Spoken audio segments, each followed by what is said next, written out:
My name is Brian Burton. I'm the development manager of a company called the Zokoll Group. The Zokoll Group, owned by Jim Zokoll, specialise in franchising businesses. We also own a company called 0800 Handyman that itself is franchised, and a company called Phone Names. A franchise, very simplistically, is the right granted to a company or an individual to market that company's goods or services within a defined territory.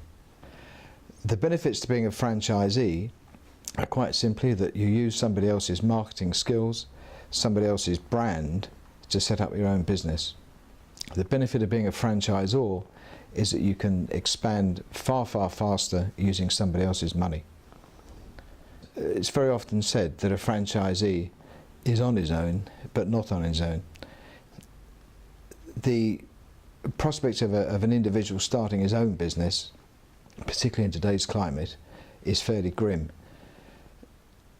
Most businesses that start, or most small businesses that start, won't be there in 5 years' time. As a franchise, you will be there. You've got the backup, you've got expertise, you've got training, and above all, you've got a brand. Clearly, without doubt, most people buy a franchise for the brand. There's many other reasons they do buy it, but the brand is clearly the big thing. If you buy a business with a strong brand, you've got something to sell at the end of it. An individual starts their own business, Joe Blogg's Cleaning for example, 5, 10, 15 years time he wants to sell that business, he's still Joe Blogg's Cleaning.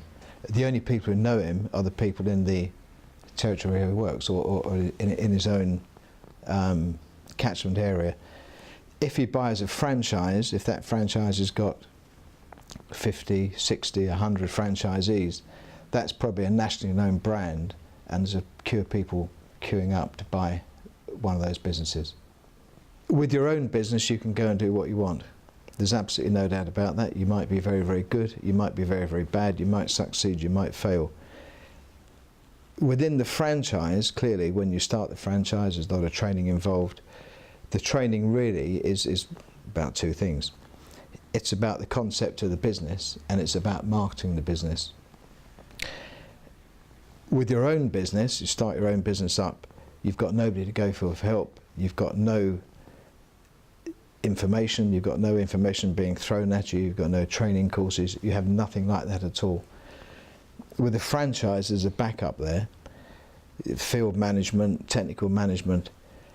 And so although you manage your own business, there's someone there behind it managing the concept for you, and providing you stay within that concept, you should be a success.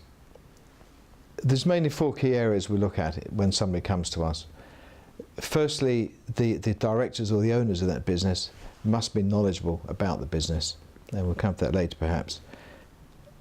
Not only knowledgeable, but they must understand the business fully. Hopefully they're technically trained in that business and they've been working in the business for some time.